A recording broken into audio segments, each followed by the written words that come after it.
The new receptionist froze when she saw her childhood photo in the hotel owner's office. The morning light filtered through the tall windows of the Royal Palace Hotel, like honey through cheesecloth. Warm, golden, and impossibly soft. Madison Reyes stood at the threshold, her worn flats barely making a sound against the white marble floor that stretched before her like a frozen lake. 26 years old, and this was supposed to be a fresh start, a real job, something stable for once. She'd been to plenty of interviews before, sat in plenty of waiting rooms with peeling paint and fluorescent lights that buzzed like dying insects. But this was different. The air itself felt expensive here, not just the faint scent of lilies from the massive arrangement on the reception desk, but something deeper, old money, history, the kind of place where people spoke in hushed tones and every surface gleamed like it had been polished by someone's grandmother. "Miss Reyes," Madison turned. The man approaching her was middle-aged, maybe 50, with the kind of confident stride that came from years of knowing exactly where everything was. His suit was charcoal gray, perfectly pressed, and his smile was professional but warm. "I'm Gerald Morrison, the hotel manager. Welcome to the Royal Palace." He extended his hand, and Madison shook it, hoping he couldn't feel how clammy her palm was. "We're so glad to have you joining our team." "Thank you," she managed, forcing her voice to sound steadier than she felt. "I'm really excited to be here." That was only half true. Excited, yes, but also terrified. Also convinced that at any moment someone would realize they'd made a mistake, that she didn't belong in a place like this, that the girl from St. Anne's Children's Center had no business working somewhere people wore actual cufflinks. Gerald led her through the lobby, pointing out various features as they went. The original crown molding from 1892, the chandelier imported from Prague, the painting in the corner. Was that a real sergeant? Madison nodded along, trying to absorb it all, but her mind kept drifting to practical things. Where would she eat lunch? Was there a staff bathroom? Or would she have to use the guest ones? Did people really stay in places that cost $400 a night? They took the elevator to the 5th floor, and the doors opened onto a quieter hallway. Thick carpet muffled their footsteps. The walls here were paneled in dark wood, and oil paintings of stern-looking men in old-fashioned suits stared down at them with expressions that seemed to say, "Do you really think you belong here?" "Mr. Hale likes to meet all new employees personally," Gerald explained as they approached a heavy oak door at the end of the hall. "It's a bit unusual for a hotel owner, but well, you'll see. He's very hands-on." Gerald knocked twice, and a voice from inside called out, "Come in!" The office was exactly what Madison had expected, and nothing like it at the same time. Yes, there was the massive mahogany desk, the leather chairs, the view of the Charles River through windows that probably cost more than her entire year's rent. But there was also something sad about it. The dust motes floating in the afternoon light, the slight mustiness, as if the windows hadn't been opened in years, the way everything was too neat, too organized, like a museum display of what a successful man's office should look like, rather than a space someone actually lived in. And then there was Richard Hale himself. He stood as they entered, and Madison's first thought was that he looked tired, not just regular tired, the kind of bone-deep exhaustion that came from carrying something heavy for way too long. He was 54, according to the brief research she'd done online, but he could have passed for older, salt and pepper hair, more salt than pepper, blue eyes that might have been striking once but now just looked distant, like he was looking at you but seeing something else entirely. "Mr. Hale, this is Madison Reyes, our new front desk associate." "Miss Reyes." Richard's handshake was firm but brief. "Welcome, please, sit." Gerald excused himself, and suddenly Madison was alone with the owner of the hotel, sitting in a leather chair that probably cost more than her car, watching as he shuffled through some papers on his desk. "Your resume is quite impressive," Richard said, though his tone suggested he was reading from a script he'd performed 100 times before. 3 years at the Riverside Inn, excellent references. Degree in hospitality management. Madison nodded, hands clasped in her lap to keep them from fidgeting. This was the part where she was supposed to say something charming and confident, something that would make him remember her, want to invest in her future with the company. But she didn't say anything, because her eyes had caught on something behind him, on the shelf to his right, and suddenly, every thought in her head evaporated like morning fog. It was a photograph. Simple silver frame, slightly tarnished. The photo itself was in color but faded, the way pictures from the early 2000s always looked. That particular quality of film that digital could never quite capture. A little girl, maybe 3 years old, white lace dress with tiny pearl buttons, a tiara made of silk flowers. Roses, Madison thought, though she couldn't have said why she was so sure. And in the child's arms, a brown teddy bear, one ear slightly bent. Madison's hands went numb. "Miss Reyes, are you all right?" Richard's voice sounded like it was coming from underwater. Madison blinked, tried to focus on his face, but her eyes kept sliding back to the photograph. That dress. She knew that dress. No, that was impossible. She didn't know anything before the age of 4. Before St. Anne's, before the social worker with the kind eyes had told her that sometimes we don't get to know where we came from. And that was okay. We could still make a good future. But she knew that dress, the folder in her lap. When had she been given a folder? Slipped from her fingers and hit the floor with a slap that seemed obscenely loud. Papers scattered. Madison bent to gather them, her hands shaking so badly she could barely grip anything. "I'm so sorry," she stammered. I'm a little nervous. First day and all." "It's perfectly fine." Richard was already crouching beside her, helping collect the scattered documents up close. She could see the fine lines around his eyes, the silver in his stubble. "I remember my first day working here. I was 17, and terrified my father would fire me before lunch." He smiled, and it almost reached his eyes. Almost. They stood, papers somewhat reorganized, and Madison forced herself to look at him instead of the photograph, to focus, to be professional. This job meant everything.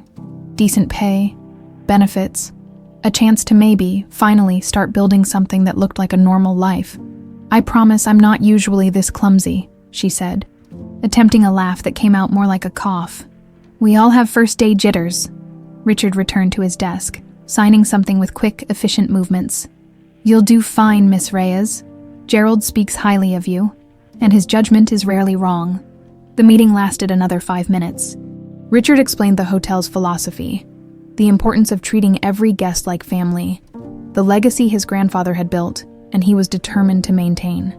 Madison nodded at the right moments, murmured agreement when it seemed appropriate. But the entire time, that photograph watched her from its shelf. A little girl in a white dress, brown teddy bear, silk roses in her hair, and somewhere deep in Madison's mind, in a place she'd locked away years ago, something stirred, a fragment, a flash of memory. No, impossible. She didn't have memories from before St. Anne's, of being in a garden, roses everywhere, their scent thick and sweet, strong arms lifting her up, a deep voice singing something soft and low, a lullaby. The melody was right there, on the tip of her consciousness. But when she reached for it, it slipped away like water through her fingers. "Miss Reyes," Madison snapped back to the present. Richard was looking at her with something that might have been concern. "Sorry, yes, I'm listening. I was saying that Gerald will show you the ropes over the next few days. If you have any questions, any at all, please don't hesitate to ask." "Of course, thank you, Mr. Hale." She stood, shook his hand again. Hers was still trembling, and walked toward the door on legs that felt like they belonged to someone else. At the threshold, she couldn't help it. She looked back. Richard had returned to his paperwork, head bent, shoulders curved in that particular posture of someone who'd been alone for a very long time. And on the shelf behind him, the little girl in the white dress smiled out from her frame. Frozen in a moment, 22 years gone, holding her teddy bear like it was the most precious thing in the world. Madison closed the door softly behind her and leaned against the wall in the hallway, breathing hard. She didn't know why, but her face was wet. 3 weeks later, Madison still couldn't get the photograph out of her head. She'd tried everything, thrown herself into work, memorizing guest preferences and room numbers until her brain felt like mush, jogged along the Charles River at dawn until her lungs burned, even attempted meditation once, sitting cross-legged on her apartment floor with some YouTube video playing calming ocean sounds that lasted about 4 minutes before she gave up and made coffee instead. Nothing worked. The image haunted her, That little girl in white, clutching her teddy bear, frozen in time. The worst part, she was getting good at her job. Really good. Guests remembered her name, asked for her specifically at check-in. Gerald had praised her efficiency twice already. The royal palace was exactly the kind of stability she'd been searching for her whole life. But every time she passed the 5th floor, every time she delivered a message to Richard's office, her hands would start shaking. She'd find excuses to glance at that shelf, at that photograph, confirming it was real and not some trick her mind was playing. It was always there, always watching. "You've been distracted lately." Madison jumped, nearly dropping the stack of towels she was carrying past the break room. Victoria Hale stood in the doorway, arms crossed, her expression somewhere between concern and suspicion. She was dressed impeccably as always. Navy pencil skirt, cream silk blouse, heels that probably cost more than Madison's entire wardrobe. Her dark hair was pulled back in a sleek bun that looked effortless, but probably took 30 minutes to perfect. "Sorry," Madison said quickly. "Just thinking about the Martinez reservation. They requested—" "I know what they requested." Victoria's voice was sharp, cool. "I'm the general manager. I know everything that happens in this hotel." There was something in the way she said it that made Madison's skin prickle. Not quite a threat, but not entirely innocent either. Victoria had been like this since day one. Watchful, critical, always appearing around corners when Madison least expected it. The other staff members seemed to tiptoe around her, speaking in hushed voices when she passed. "Of course," Madison managed. "I didn't mean, how are you finding it here, the royal palace?" Victoria's tone shifted slightly, became almost conversational, but her eyes remained sharp, assessing. "It must be quite different from, where did you work before?" "The Riverside Inn." "Yes, ma'am. It's a wonderful opportunity." Victoria's gaze lingered on Madison's face a moment too long. "And Mr. Hale? Have you had much interaction with him since your first day?" The question felt loaded somehow. Madison shifted the towels in her arms. "Not really, just the initial meeting." "Good." Victoria's expression didn't change, but something in her posture relaxed fractionally. "Mr. Hale values his privacy. He's been through quite a lot. It's important that staff members respect his boundaries." "Of course," Madison repeated. Though she wasn't entirely sure what boundaries Victoria was referring to, Victoria studied her for another long moment, then nodded curtly and walked away, her heels clicking against the marble like a metronome counting down to something inevitable. Madison exhaled slowly. That was the third weird interaction she'd had with Victoria this week. The woman seemed to appear whenever Madison was near Richard's floor, always with some excuse. Checking inventory, reviewing schedules, inspecting cleanliness. But her eyes told a different story. She was watching Madison, specifically. "God, she's intense, right?" Madison turned to find another front desk associate, Emma, leaning against the doorframe with a sympathetic smile. Emma was in her early 40s, had been working at the Royal Palace for almost 15 years, and had been the closest thing to friendly Madison had found here. "Is she always like that?" Madison asked quietly. Emma glanced down the hallway to make sure Victoria was gone, then stepped closer. "Pretty much. She's been wound tight ever since. Well, since I started here, honestly. But people say she wasn't always this way." "What do you mean?" Emma hesitated, then pulled Madison into the break room and closed the door. The small space smelled like burnt coffee and the lavender air freshener someone had optimistically plugged into the wall. "Look, I probably shouldn't gossip," Emma said, lowering her voice anyway. "But since you're new, you should know. There's history here, heavy history." Madison set down the towels and leaned against the counter. "I'm listening." "Mr. Hale?" "Richard. He had a family once. A wife. Grace. Beautiful woman. Kind. Used to teach music at some private school downtown. And they had a daughter." Madison's heart started pounding. She tried to keep her expression neutral. The daughter disappeared 22 years ago, when she was just 3 years old. Emma's voice dropped even lower. No trace, no ransom demand, no body, just gone.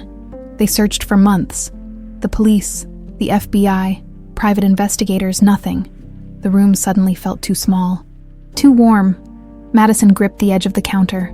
"What happened to the mother?" Grace. Emma's expression softened with genuine sadness. She couldn't handle it. The not knowing, I think, was worse than anything else. She died about 6 months after the disappearance. Heart failure, officially. But everyone knows it was really broken heart syndrome.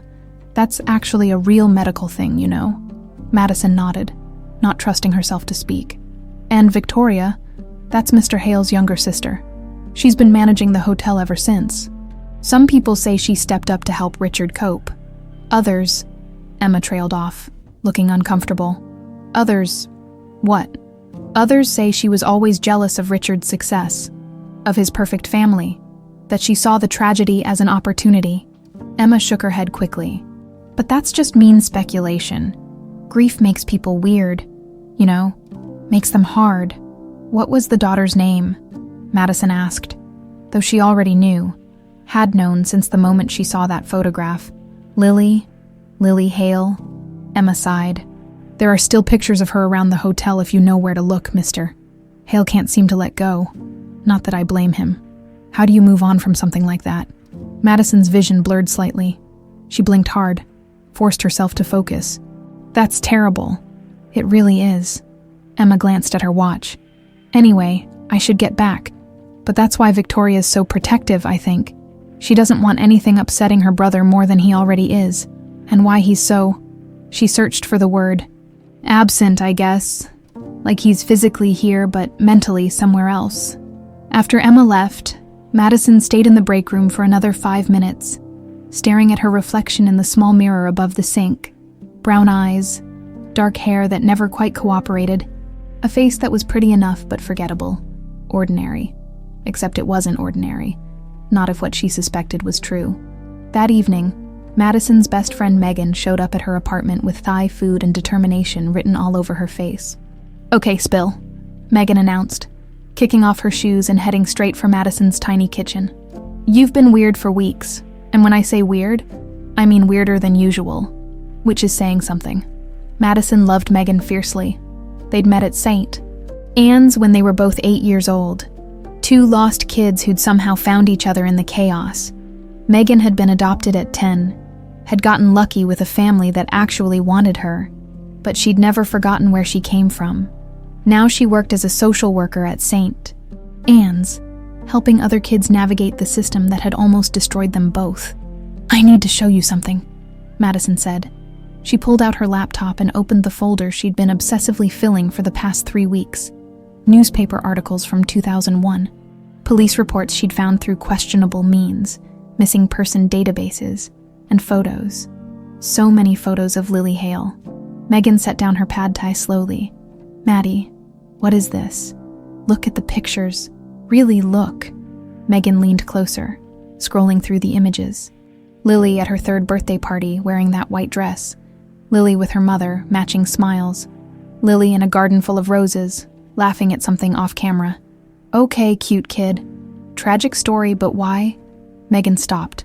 Her eyes widened. Oh my God. You see it too. Madison's voice cracked slightly.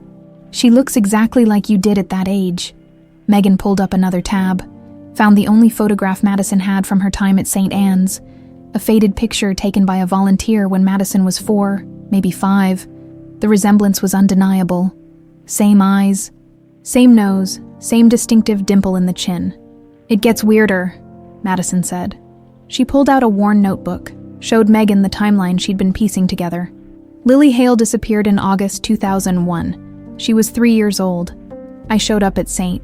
Anne's in September 2001. I was 4 years old, or at least that's what they guessed, because I didn't have any documentation, no birth certificate, no medical records, nothing.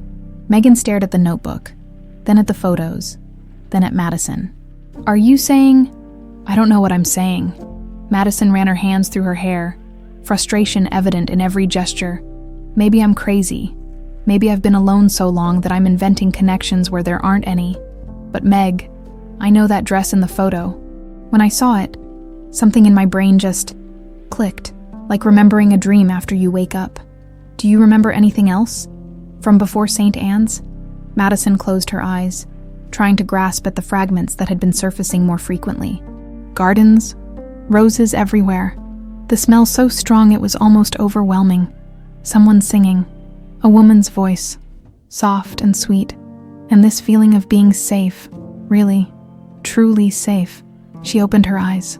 Found Megan watching her intently. But that's it. Everything else is just darkness. Megan was quiet for a long moment. Then she closed the laptop and took both of Madison's hands. Okay, let's say, hypothetically, that you're right. That you're Lily Hale. What are you going to do about it? I have no idea. Madison laughed, but it sounded slightly hysterical. Walk up to a grief-stricken millionaire and say, "Hey, I think I'm your long-lost daughter based on a photograph and some vague memories of roses." He'll think I'm either delusional or a con artist. We need proof, Megan said firmly. Real proof. DNA, medical records, something concrete. How I don't even know how I ended up at St. Anne's. The records from that time are... Madison stopped. Wait, there have to be records. Someone brought me there. Someone had to fill out paperwork. I work there, Megan said slowly. I could look, see what I can find from September 2001. Would you? Are you kidding? This is the most interesting thing that's happened in my life since I accidentally walked in on Mr. Patterson changing in the supply closet. Megan squeezed Madison's hands. But Maddie, you need to prepare yourself for the possibility that you're wrong or that you're right, and it's even more complicated than you think. Madison nodded, but she was already imagining it, walking up to Richard Hale, telling him the truth, watching his face as he realized, or watching his face as he called security. Either way, the frozen lake she'd stepped onto that first day was cracking beneath her feet, and Madison Reyes was about to find out just how deep the water went. Megan called 3 days later, her voice tight with excitement. I found something. Can you meet me at the coffee shop on Newberry Street? Madison's shift ended in 20 minutes. She spent those minutes on autopilot, her mind racing through possibilities. The coffee shop was tucked between a boutique and an art gallery.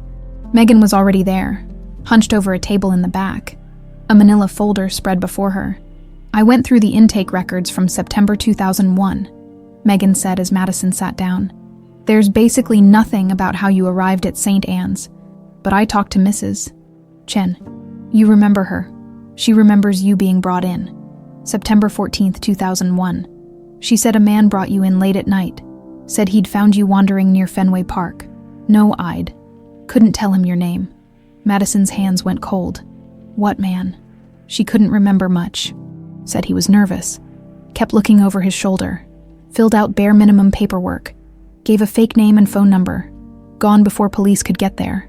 Megan leaned forward. Maddie, this wasn't normal. This was someone dumping a kid and disappearing. The coffee shop suddenly felt too loud. Madison forced herself to focus. There's more. Megan pulled out a newspaper article photocopy. Look at the date. August 30th, 2001. 2 weeks before Madison appeared at St. Anne's. The police reports say Lily vanished from the Royal Palace Hotel itself, Megan said quietly. Grace put Lily to bed around 8 p.m. When she checked an hour later, the window was open and Lily was gone. No witnesses, no security footage. The cameras had been down for maintenance. Too convenient, Madison whispered. Right. The police investigated everyone. Staff, guests, contractors, found nothing. Like Lily just evaporated, Madison forced herself to think. So, if I am Lily, someone took me from that hotel, kept me hidden for 2 weeks, then dumped me at an orphanage with no way to trace back. That's what it looks like. But why? Megan shook her head. I don't know. None of it makes sense. She spread out another photocopy. Floor plans, Royal Palace Hotel. The penthouse suite is here, top floor. But look, there's a service corridor behind the suites. Staff access, connects to the old freight elevator that goes straight to the loading dock. Madison stared at the plans. Someone could have taken her without being seen. Someone who knew the hotel layout. Someone with access. Someone inside the Royal Palace. Someone who might still be there. I need to be careful, Madison said. Victoria's already watching me if I start asking questions. She'll know something's up, Megan finished. Maddie, are you sure about this? Once you start, there's no going back. I have to know the truth, Madison said firmly. Even if it's complicated, even if it's dangerous, I can't spend my life wondering if I walked past my own father and said nothing. Megan squeezed her hand. Okay, but we do this smart. Over the next week, Madison became a ghost in her own workplace. She learned Victoria's schedule, memorized when she took lunch. She started arriving early, staying late, always with some excuse. Really, she was searching. On Thursday afternoon, Madison caught a break. Victoria's voice echoed down the hallway, sharp with irritation. I don't care what the distributor says. I'm coming down there right now.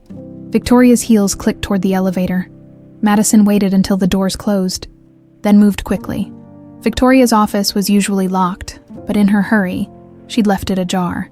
Madison slipped inside, heart hammering. The office was immaculate. Madison scanned quickly. Desk, filing cabinets, and on the credenza behind the desk, framed photographs. The royal palace at various stages. Richard and Victoria as children. Richard's wedding day. And then, tucked in back, a family photo. Richard, Grace, and Lily. The little girl on Richard's shoulders. All of them laughing. Madison took pictures with her phone, then noticed something odd behind where the photo had been. The credenza's backing panel was loose. She pressed against it. It shifted, revealing a shallow space. Inside, a key with a tag, B7. Madison pocketed it, replaced everything, and slipped out. She texted Megan. Found something. Need to search basement tonight. Are you insane? I need to know. That night, Madison told Gerald she'd left her jacket in the break room. He waved her off. Distracted, the service elevator descended past the familiar levels. Storage, maintenance, parking. But then it shuddered and continued down. There was a fourth level. The doors opened onto a corridor Madison had never seen. Older brick walls, Edison bulbs casting weak light. The hallway stretched ahead, lined with doors bearing faded numbers. She walked until she reached B7. The door was wooden, Victorian era. The lock was old-fashioned. Madison inserted the key. It turned smoothly.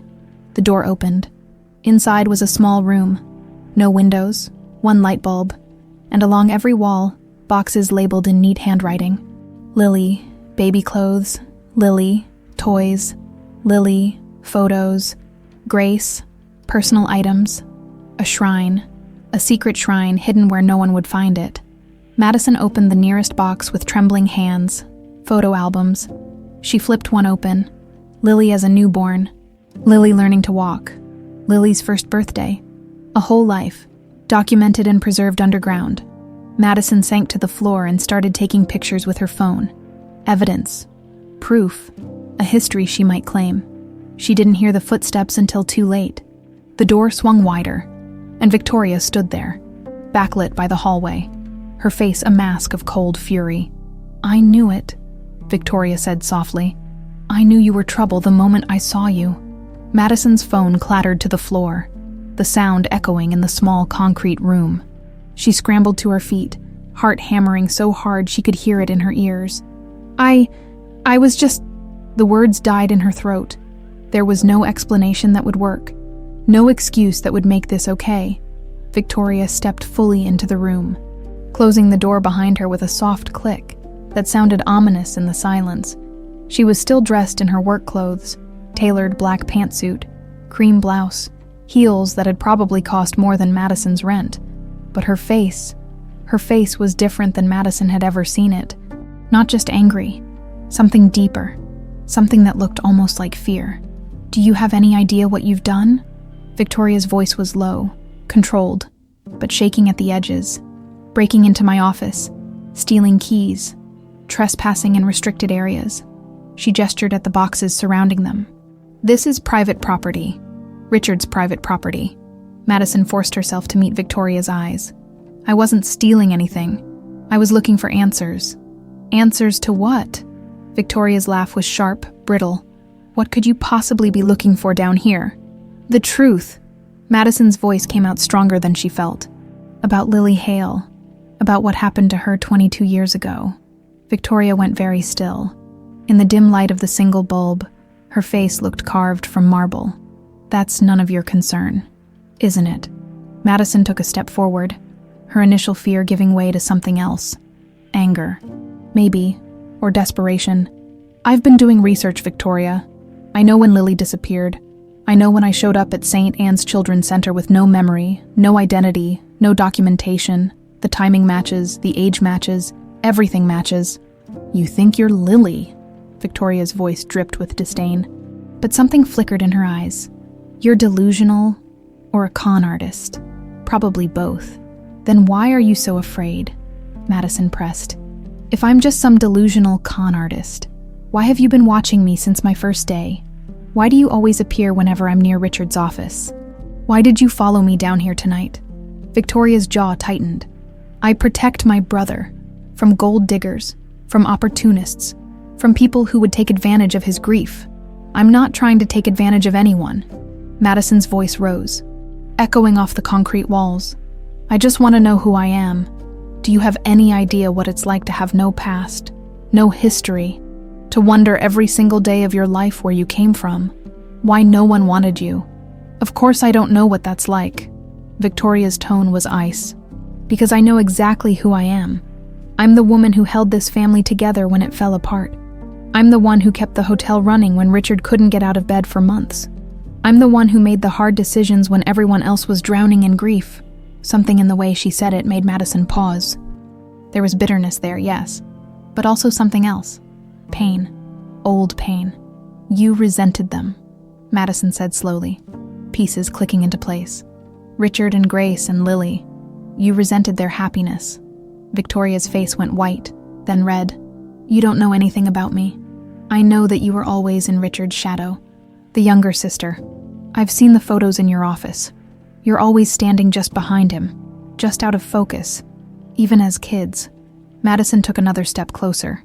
"And then he got married, to Grace. Beautiful, kind Grace. And they had Lily. The perfect family. The perfect life. And where did that leave you?" "Stop."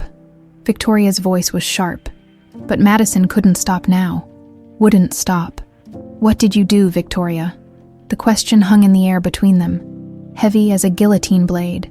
For a long moment, Victoria just stared at her, and Madison could see it. The calculation, the weighing of options, run, deny, attack. Then, like a dam breaking, Victoria's shoulders sagged. "I didn't mean for Grace to die," she whispered. The confession hit Madison like a physical blow. She'd suspected, of course. The evidence pointed there. But hearing it out loud in this underground shrine to a family destroyed, "What did you do?"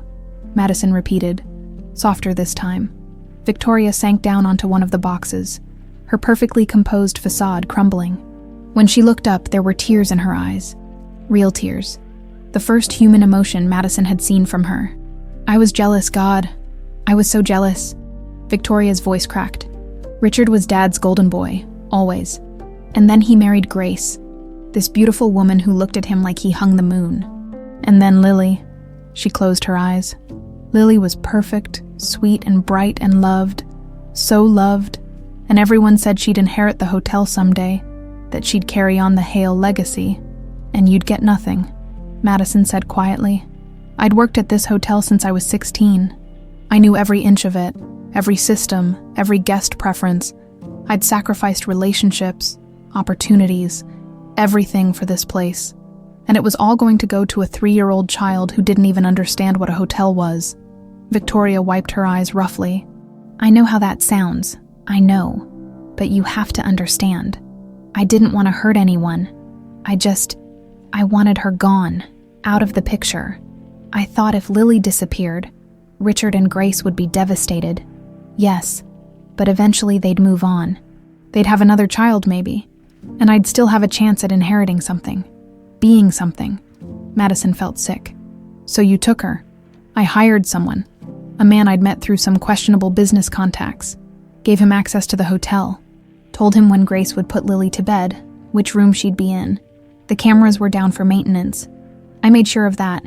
He was supposed to take her, leave her somewhere safe where she'd be found and placed in the system, somewhere far away where she couldn't be traced back. But he didn't do that," Madison said, thinking of Mrs. Chen's story. "He kept her for 2 weeks first." Victoria's face crumpled. "I didn't know he would do that. I swear I didn't know. I paid him half up front, half when the job was done. He was supposed to drop her at an orphanage that same night. But she shuddered. I think he panicked, kept her hidden, probably tried to figure out if he could ransom her. I was going insane those 2 weeks, watching Richard and Grace fall apart, watching the police investigation. I couldn't contact him. We'd agreed. No contact until it was done. And then finally, September 14th, I got a message. It was finished. She'd been dropped off. At St. Anne's, Madison whispered, with no documentation, no way to trace her. I thought that would be the end of it. Victoria's voice was hollow. I thought eventually everyone would accept that Lily was gone, that life would go on. But Grace, fresh tears spilled down her cheeks. Grace couldn't handle it. The not knowing ate her alive. She stopped eating, stopped sleeping, just sat in Lily's room day after day, waiting. And 6 months later, her heart gave out. Just gave out. Like she decided she couldn't live in a world without her daughter. The silence that followed was suffocating. You killed her, Madison said finally. Maybe not directly, but you killed her. I know. Victoria's voice was barely audible. I've known every single day for 22 years, and Richard, watching him turn into a ghost, seeing him go through the motions of living while being dead inside. That's my punishment. Every day, seeing what I destroyed. Madison stared at this woman who'd stolen her entire life, who'd taken her from her family, her home, her identity, and scattered it to the winds. All for what? An inheritance? Status? Some twisted idea of fairness? You should go to prison, Madison said, her voice shaking. I know. You should lose everything. I know. Why didn't you stop me? All these weeks, you've been watching me. You knew I was getting close. Why didn't you fire me, or plant something to discredit me, or... Because part of me wanted you to figure it out. Victoria looked up, her face ravaged by tears and guilt. Part of me has wanted to confess every single day for 22 years. Do you have any idea what it's like? Carrying this, watching Richard suffer and knowing I caused it? Seeing Lily's picture and knowing I stole her childhood, her mother, her family? Madison's hands clenched into fists. You don't get to feel sorry for yourself. You don't get to make this about your pain. I know. You're right. Victoria stood, straightening her jacket with trembling hands. A habit, probably, trying to hold on to some semblance of control. What are you going to do? Call the police? Tell Richard? Madison realized she'd been so focused on finding the truth that she hadn't thought past this moment. What would she do? March upstairs and tell Richard Hale that his sister had orchestrated his daughter's kidnapping and his wife's death. Watch Victoria be arrested, claim her identity as Lily Hale, and step into a family torn apart by betrayal. I don't know, she admitted. Victoria nodded slowly. For what it's worth, I am sorry. I know that means nothing. I know it can't undo anything. But I need you to know, I never wanted Grace to die. I never wanted Richard to suffer like this. I made a terrible choice. A selfish, terrible choice. And I've paid for it every day since. Not enough, Madison said coldly. You haven't paid nearly enough. No, Victoria agreed. I haven't. She moved toward the door, then paused, her hand on the knob. If you are Lily, and I think you are. I've thought so since the moment I saw you. Then you should know something. Richard loved you more than anything in the world. You were his whole heart, and losing you broke him in ways he'll never recover from. If you tell him the truth, I don't know if that will heal him or destroy what's left.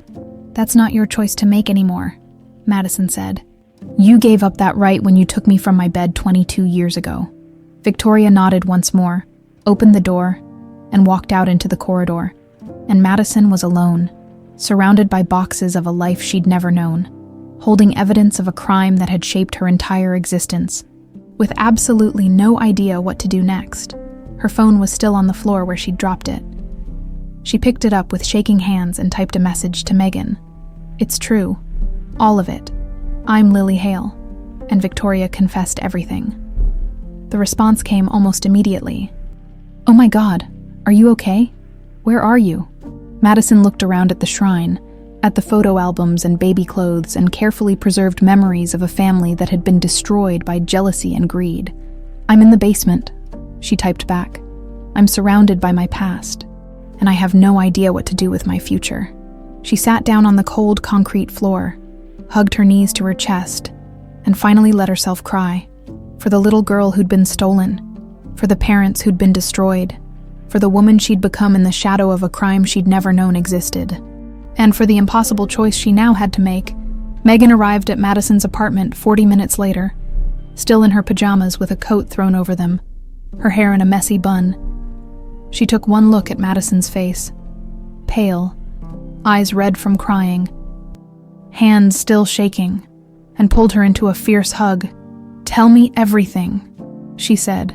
So Madison did, sitting on her worn couch with terrible instant coffee and the early morning light just beginning to creep through the windows.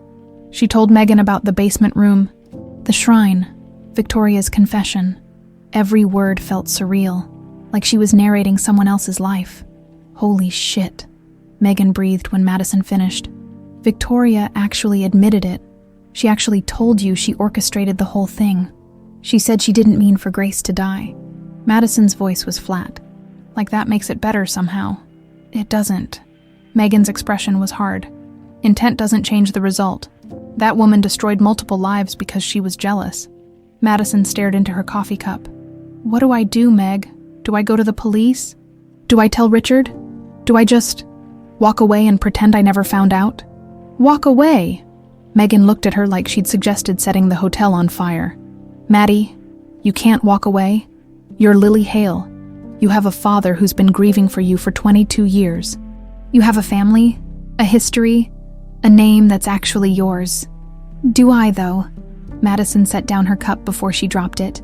"I mean, legally, sure. DNA will prove I'm Lily. But I don't remember being Lily. I don't remember Grace or Richard or that house or anything. I'm Madison Reyes. I've been Madison Reyes for as long as I can remember. How do I just stop being her?" "You don't have to stop being her," Megan said gently. "You can be both. People are complicated. We're allowed to be more than one thing. But what if Richard doesn't see it that way?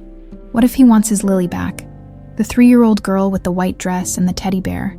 I can't be that person. She doesn't exist anymore." Megan was quiet for a moment.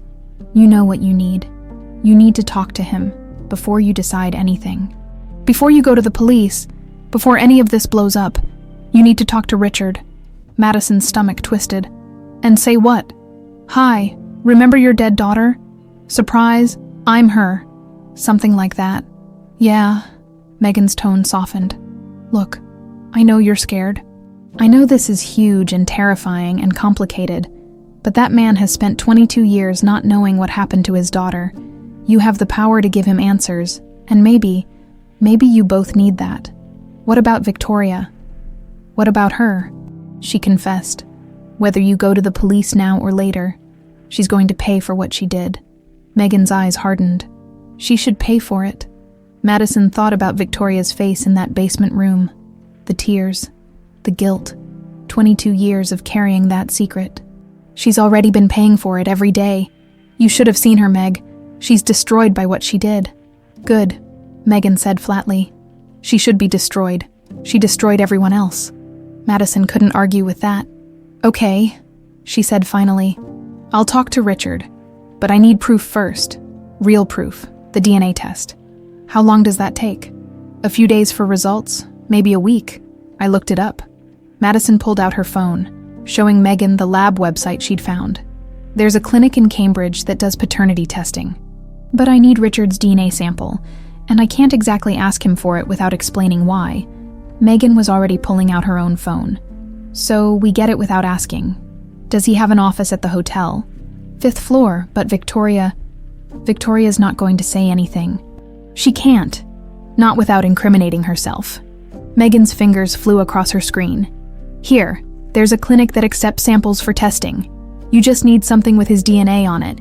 A coffee cup, a water bottle, a toothbrush if you can get into his house." "I'm not breaking into his house." "Meg, then get something from his office. You work there, you have access."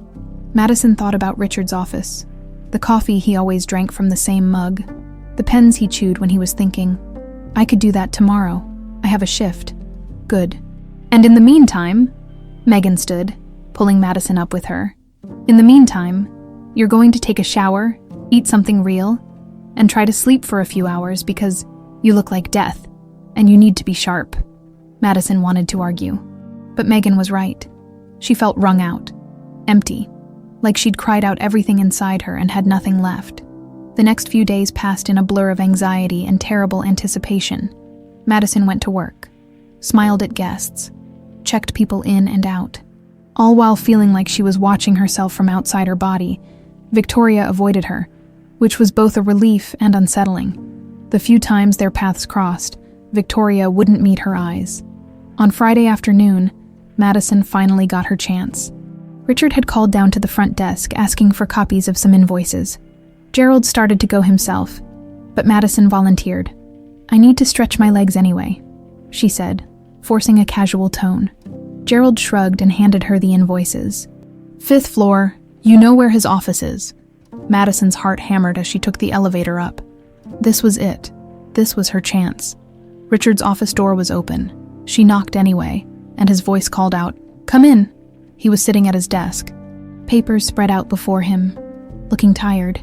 He always looked tired, Madison realized, like he carried the weight of the world on his shoulders. The invoices you requested, Madison said, holding them out. Thank you, Miss Reyes. Richard took them, barely glancing up. Just set them there. Madison placed them on the desk. Her eyes scanned the room quickly. There, his coffee mug, still half full, sitting by his computer. If she could just... Is there something else? Richard asked. And Madison realized she'd been standing there staring. No, sorry, just... She scrambled for an excuse. I was admiring the view. It's beautiful up here. Richard followed her gaze to the windows overlooking the Charles River. Yes, it is. Grace used to say this office had the best view in all of Boston. The mention of his wife hung in the air between them. Madison saw the pain flicker across his face, the way it always did when he talked about his family. I'm sorry for your loss, Madison said quietly. The words felt inadequate. How do you tell someone you're sorry they lost everything when you're the thing they lost? Thank you. Richard's voice was soft. It was a long time ago, though sometimes it feels like yesterday. Madison nodded, not trusting herself to speak. She needed to leave, needed to grab that coffee mug and get out before she said something she couldn't take back. Miss Reyes? Richard was looking at her now, really looking at her, and Madison's breath caught. Are you all right? You seem... troubled? I'm fine, Madison lied. Just tired, long week. Richard nodded, but his expression was concerned. If you need time off, please let Gerald know. We take care of our employees here. I know. Thank you, Mr. Hale. Madison turned to go, then paused at the door. This was stupid. This was risky. But she had to know something.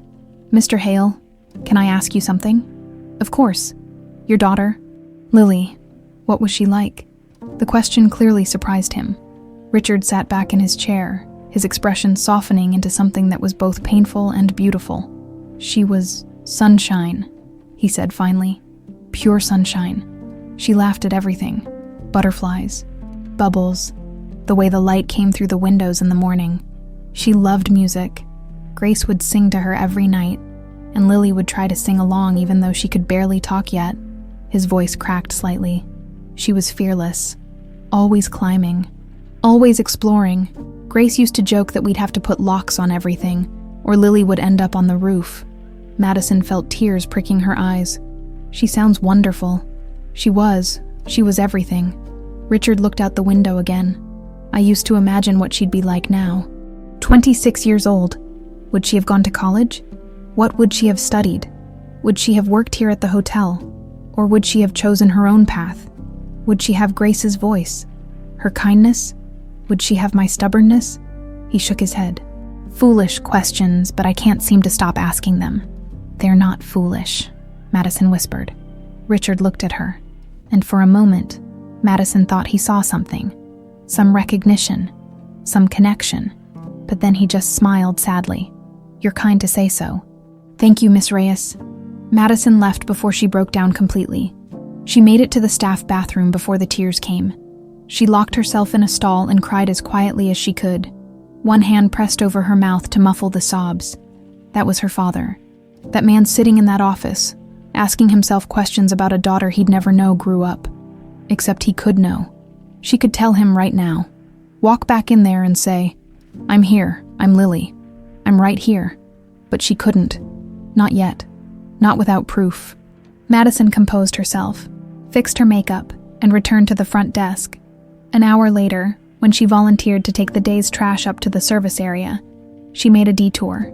Richard had left for a meeting. His office was empty. The coffee mug was still there. Madison pulled a plastic bag from her pocket. She'd been carrying it for days, waiting for this moment. With shaking hands, she carefully wrapped the mug and slipped it into her bag. Evidence, proof, the key to everything. That evening, she and Megan drove to the clinic in Cambridge. The technician was professional, asked no questions. Madison provided her own DNA sample, a cheek swab, and handed over the mug with Richard's. Results in 5 to 7 business days. The technician said, "We'll email you. 5 to 7 days, a week, maximum, to find out for certain if her entire life was a lie. If Madison Reyes was really Lily Hale. What do we do now?" Madison asked as they drove back to Boston. Megan reached over and squeezed her hand. Now we wait. Waiting turned out to be torture. Madison went to work, came home, stared at her email, refreshed it obsessively. 3 days passed. 4, 5. She caught herself watching Richard when he came through the lobby, studying his features, looking for similarities. The shape of his nose. Was that her nose? His hands. Did she have his hands? The way he tilted his head when he was thinking. Did she do that too? Victoria continued to avoid her. Once, Madison saw her standing at the far end of a hallway, just watching. When their eyes met, Victoria turned and walked away. On the 6th day, Madison was restocking supplies in the linen closet when her phone buzzed. An email notification. Her hands shook as she pulled out her phone. The subject line read, "DNA test results. Case number 47829. Madison stared at it, her finger hovering over the screen. Once she opened this, everything would change. Everything would be real. She took a deep breath and clicked. The PDF attachment opened with agonizing slowness. Madison watched the loading bar creep across her phone screen, her heart hammering. Then the document appeared. Bold text at the top, probability of paternity. 99.9%. Madison's knees gave out. She slid down the wall of the linen closet until she was sitting on the floor, surrounded by towels and cleaning supplies, staring at the words that confirmed everything. She was Lily Hale. Her phone buzzed, Megan calling. "Did you?" Megan started. "Yeah." Madison's voice came out hollow. 99.9%. "Richard Hale is my biological father." Megan was quiet for a moment. "How do you feel?" How did she feel? Madison tried to inventory her emotions and found only chaos. Relief, terror, anger, grief, hope. "I don't know," Madison whispered. "You need to tell him," Megan said firmly. "Today, right now. Richard deserves to know. What if he doesn't believe me? What if he's been waiting 22 years for exactly this moment?" Megan interrupted. "Stop catastrophizing and go talk to him." Madison took a shaky breath. "Okay, I'll do it." She pulled herself to her feet and walked out with purpose. The elevator ride to the 5th floor felt endless. Madison clutched her phone in her pocket, the DNA results ready to show Richard. Richard's office door was open. He was on the phone, but when he saw Madison hovering, he held up a finger. 1 minute. Madison waited, her heart trying to hammer its way out of her chest. "Yes, I understand," Richard was saying. "We'll discuss it at next week's board meeting." "Thank you, Thomas." He hung up and turned to Madison with a tired smile. "Miss Reyes, what can I do for you?" This was it. No turning back. "Mr. Hale, I need to talk to you about something important. It's about your daughter." The change in Richard's expression was immediate. The professional pleasantness disappeared, replaced by something sharp and guarded. "My daughter. Lily. I need to talk to you about Lily." Richard stood slowly, his hands gripping the edge of his desk. "Miss Reyes, I don't know what you think you're doing. Please, just close the door. This isn't a conversation anyone else should hear." Something in her tone convinced him. Richard closed the door and turned back to face her. His expression closed off now. Protective. What about my daughter? Madison's hands were shaking. 3 weeks ago, I saw a photograph in your office. A little girl in a white dress, holding a teddy bear, and I recognized her because I remembered the dress, the bear, the feeling of being in that moment. Richard had gone very pale. What are you saying? I grew up in St. Anne's Children's Center.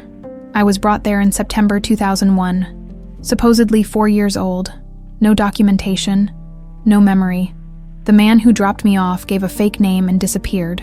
Madison pulled out her phone with trembling hands. Lily Hale disappeared in August 2001 when she was 3. 2 weeks later, a little girl appeared at an orphanage with no identity. That doesn't... Richard's voice was hoarse. There were dozens of leads, dozens of girls who people thought might be... I know. That's why I got proof. I took a DNA sample from your coffee mug. I had it tested against my own DNA. She held out the phone. I'm not guessing, Mr. Hale. I know. I'm your daughter. I'm Lily. Richard stared at the phone like it might explode. Then slowly he reached out and took it. Madison watched his face as he read. Watched the color drain completely. Watched his eyes scan the document once. Twice. 3 times. This is real. His voice was barely audible. This is a real test. Cambridge Diagnostics. You can call them to verify. The case number is there. Richard sank into his chair, still staring at the phone. 99.9%, he whispered. It means I'm your daughter. Madison's voice cracked. I'm Lily. I'm alive. I've been alive this whole time. The sound Richard made wasn't quite a sob, wasn't quite a laugh.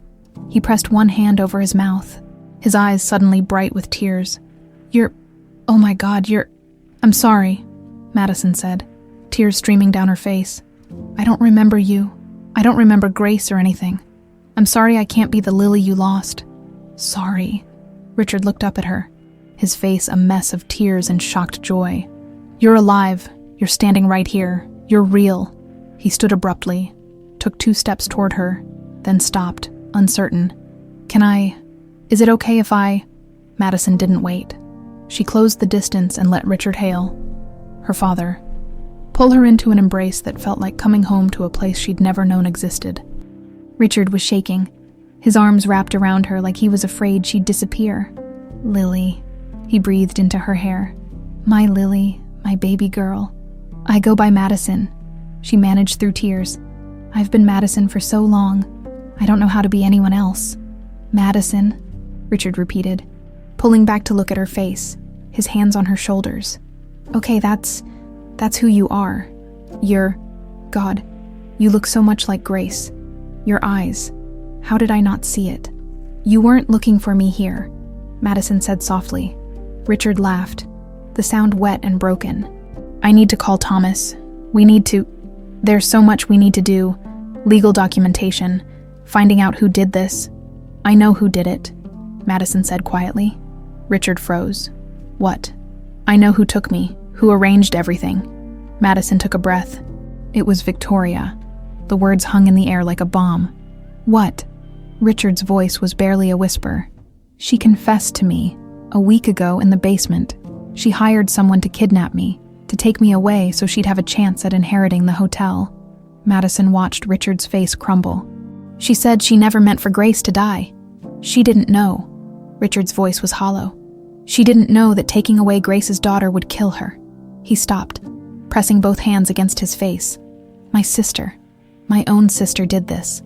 I'm sorry, Madison whispered. Stop apologizing. Richard lowered his hands, his expression devastation and fury mixed. None of this is your fault. He turned abruptly, grabbing his phone. I'm calling the police. Right now. Wait. Madison touched his arm. Before you do that, there's something you should see.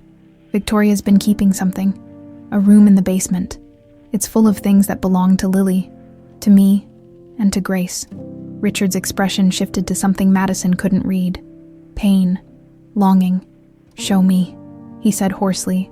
They took the service elevator down to the hidden 4th basement. Madison led Richard to room B7 and unlocked it with the key she'd kept. The door swung open. and Richard stopped dead. "Oh my God," he breathed. He walked into the room slowly, like entering a sacred space. His hands trembled as he reached out to touch the nearest box. "Lily, first year. I didn't know this was here," Richard said, his voice breaking. "I thought, after Grace died, I thought Victoria had donated everything. She said it was too painful to keep." He stopped, his jaw clenching. She lied.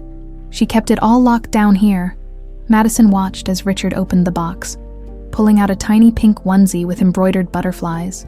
He held it like it was made of glass. "Grace bought this the day we found out we were having a girl," he said softly. "She was so excited." He looked up at Madison, tears streaming down his face. "You were so wanted, Lily Madison. You were so incredibly wanted." Madison couldn't speak past the lump in her throat. She just nodded, tears falling freely. Richard set down the onesie and opened another box full of photo albums. He pulled one out and flipped it open. "Your first birthday," he said, showing Madison a picture of a baby with cake smeared all over her face. "You tried to eat the candle." Grace laughed so hard she cried. Page after page of memories. A family Madison had never known. A life that had been stolen from her. "I want to remember," Madison said desperately. "Why can't I remember?" "You were so young," Richard said gently. "And trauma. The brain protects itself sometimes by forgetting." They sat there together on the cold concrete floor, surrounded by boxes of a life interrupted, and Richard told her stories. About Grace's laugh, about Lily's first steps, about bedtime songs. And slowly, painfully, Madison began to understand what had been taken from her. "What happens now?" she finally asked. Richard looked at her, his expression fierce with determination. Now we get justice. Now we rebuild what was stolen from us. Now we become a family again. Not the family we would have been, but the family we can be now." He took her hand. "If that's what you want." Madison squeezed his hand back. "That's what I want." Richard stood abruptly, the photo album still clutched in his hands. "I need to see her, Victoria. Right now." Madison scrambled to her feet. "Mr. Hale, Richard, maybe we should wait. Call the police first. Let them handle." "Handle what?" "My sister confessed to you already. I need to hear it from her own mouth." Richard's voice was sharp, brittle with barely contained rage. "I need to look her in the eye and ask her how she could do this to us. To Grace. To you." Madison understood the impulse. God, did she understand it? But she also saw the fury radiating off Richard like heat, and she was suddenly terrified of what might happen when he confronted Victoria. "Let me come with you," Madison said quickly. "Please, don't do this alone." Richard looked at her for a long moment, then nodded once. "Okay, but stay behind me." They left the basement room, the boxes of memories still scattered across the floor, and took the elevator up. Richard's jaw was clenched so tight Madison could see the muscle jumping. His hands were fisted at his sides. "She's probably in her office," Madison said quietly. "Second floor." The elevator felt too small, the air too thick. When the doors finally opened on the second floor, Richard strode out with purpose, Madison hurrying to keep up. Victoria's office door was closed. Richard didn't knock. He turned the handle, locked, and then slammed his palm against the wood hard enough to make it rattle in its frame. "Victoria, open this door right now." Silence, then footsteps. The lock clicked, and the door opened. Victoria stood there in her perfect suit, her hair still in its sleek bun, but her face was pale. Her eyes went immediately to Madison, standing behind Richard, and something flickered across her expression. Fear, resignation, maybe even relief. "Richard," she said quietly. Inside." "Now." Richard's voice was cold in a way Madison had never heard before. Victoria stepped back, and Richard pushed into the office. Madison followed, closing the door behind them. The three of them stood there in the immaculate space, Richard vibrating with fury. Victoria, standing very still, Madison caught between them. "Is it true?" Richard's voice shook. "Tell me it's not true. Tell me Madison is lying, that she misunderstood, that there's some explanation." "I'm not lying," Madison said, but Richard held up a hand. "Let her answer, Victoria. Look at me." Did you have Lily kidnapped? Victoria's composure cracked. Her shoulders sagged, and she seemed to age 10 years in an instant. When she looked up at Richard, her eyes were already wet with tears. Yes, she whispered. The single word hung in the air like a gunshot. Richard swayed on his feet. Madison reached out instinctively, steadying him with a hand on his arm. He was trembling. Why? Richard's voice came out strangled. For God's sake, Victoria. Why? Victoria sank into her desk chair like her legs couldn't hold her anymore. Because I was jealous. Because I was selfish. Because I spent my whole life in your shadow. And then you had everything. The perfect wife, the perfect daughter, the promise that Lily would inherit the hotel. And I had nothing. She pressed her hands against her face. I know how that sounds. I know it doesn't justify anything. But you asked why, and that's why. You killed Grace. Richard's voice was flat, emotionless, which was somehow more terrifying than if he'd been shouting. She died because of what you did. I know. Victoria's voice broke completely. I know. I never meant... I swear to God, Richard, I never meant for Grace to die, I thought she'd be sad, yes. But that eventually you'd both move on. You'd have another child. Life would continue. She wiped her eyes roughly. I didn't understand. I didn't understand what losing Lily would do to her. To you. By the time I realized it was too late. Grace was already. She was already. Don't. Richard's hands were shaking. Don't you dare make excuses. You took my daughter. You destroyed my wife. You let me spend 22 years thinking Lily was dead. That I'd failed to protect her. That I'd never know what happened. His voice rose. Do you have any idea what that did to me? Any idea at all? Yes. Victoria stood, her own tears flowing freely now. Yes. I know exactly what it did to you because I've watched it every single day for 22 years. I've watched you turn into a ghost, Richard. I've watched you go through the motions of living while being dead inside. And every morning I wake up knowing that I did that to you. That I destroyed everything good in your life because I was too selfish and too jealous to just... She choked on a sob. To just be happy for you. Madison stood frozen, watching this family destroy itself, watching decades of pain and guilt and grief explode in Victoria's office while the rest of the hotel went about its business. Completely unaware. You've been lying to me for 22 years, Richard said, his voice quieter now, but no less intense. Every day, every conversation, every time I talked about Lily, every anniversary of her disappearance, every time I broke down, you knew. You knew the whole time. I wanted to tell you. Victoria's voice was barely audible. So many times I wanted to confess, but I was afraid. Afraid of losing you. Afraid of going to prison. Afraid of... She stopped, shook her head. No, that's not fair. The truth is, I was a coward. I chose to protect myself instead of giving you peace, and that makes everything so much worse. Richard turned away from her, his hand over his mouth. Madison could see him struggling to maintain control, to not completely fall apart. Where is she? Richard asked suddenly, spinning back. Where's the man you hired? The one who took Lily? Is he still alive? Can he corroborate your story? Victoria flinched. He died 5 years ago, car accident. I saw it in the obituaries. Convenient, Richard said bitterly. It's the truth. His name was Marcus Webb. I can give you everything. His information, how I found him, how I paid him. I kept records, stupid, I know, but I kept them. They're in a safe deposit box at Bank of America on Boylston Street. Victoria pulled a key from her desk drawer with shaking hands. Here, take it. Take everything. I'll write down the box number, my authorization, whatever you need. Why? Madison spoke for the first time since entering the office. Why keep records? Why not destroy the evidence? Victoria looked at her, really looked at her, for the first time, because part of me always knew this day would come. Part of me wanted it to come. 22 years of guilt is its own kind of prison, Madison or Lily or whoever you are now. Fresh tears spilled down her cheeks. You look so much like Grace. Did Richard tell you that? You have her eyes, her chin, even the way you stand. She pressed a hand to her mouth. I'm so sorry. I know that's worthless, but I'm so sorry. Your apology means nothing, Madison said, surprised by the steadiness in her own voice. "You don't get to apologize and feel better. You don't get absolution." "I know," Victoria nodded. "I know." Richard moved suddenly, pulling out his phone. "I'm calling the police. You're going to tell them everything you just told us, every detail, and then you're going to face the consequences of what you've done." Victoria didn't argue. She just nodded again, her composure completely shattered. "Okay, that's fair. That's right." "Fair," Richard laughed, the sound harsh and broken.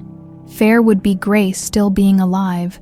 Fair would be watching Lily grow up, go to school, graduate, become whoever she was meant to be.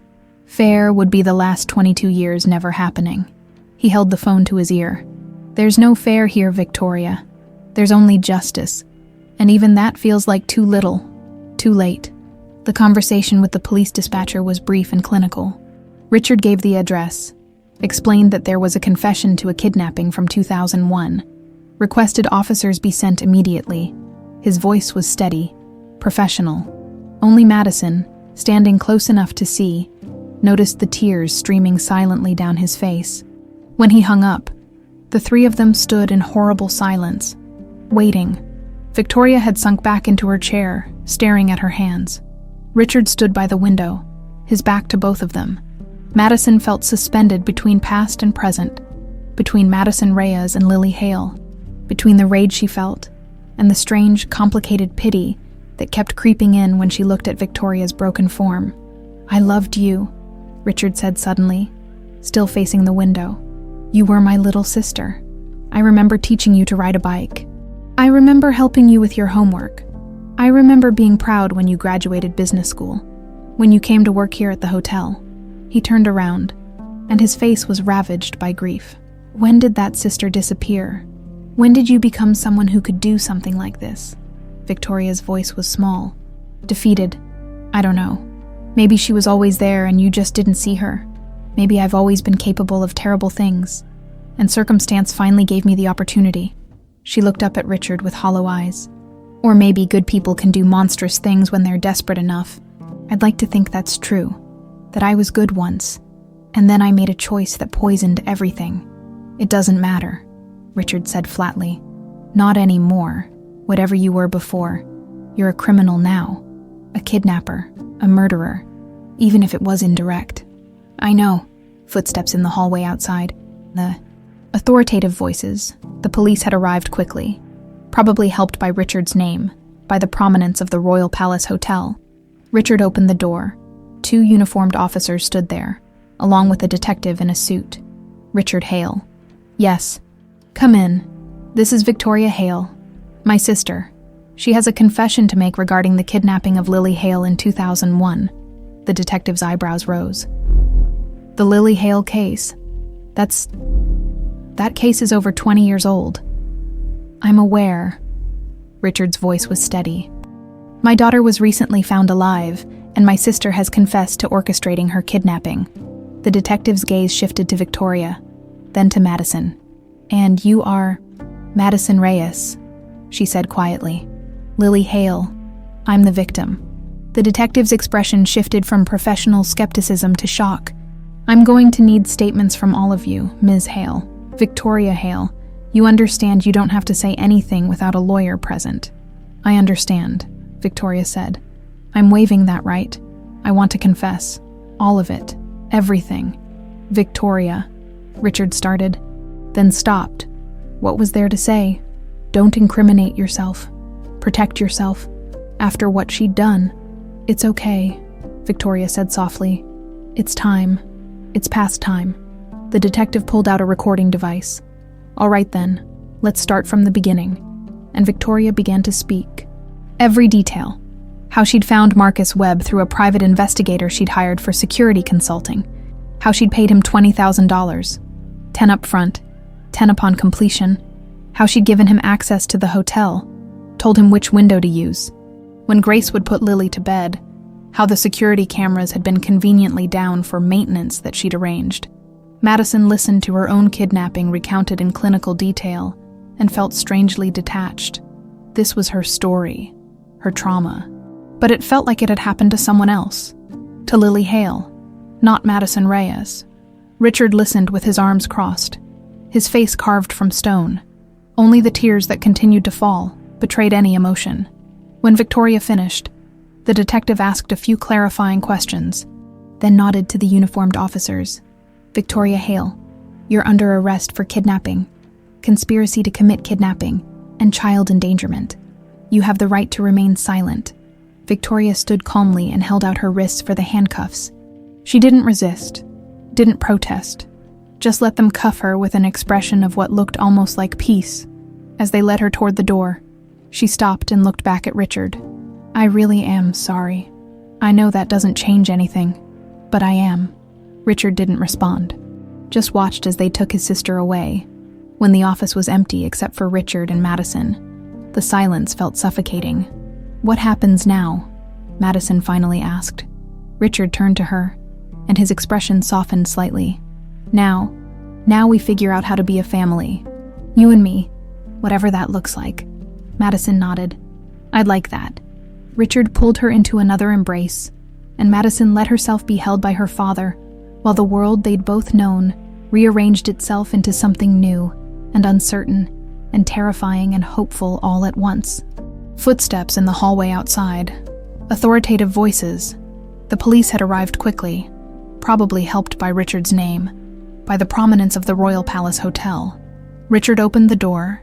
2 uniformed officers stood there, along with a detective in a suit. Richard Hale. Yes, come in. This is Victoria Hale, my sister. She has a confession to make regarding the kidnapping of Lily Hale in 2001. The detective's eyebrows rose. The Lily Hale case. That case is over 20 years old. I'm aware.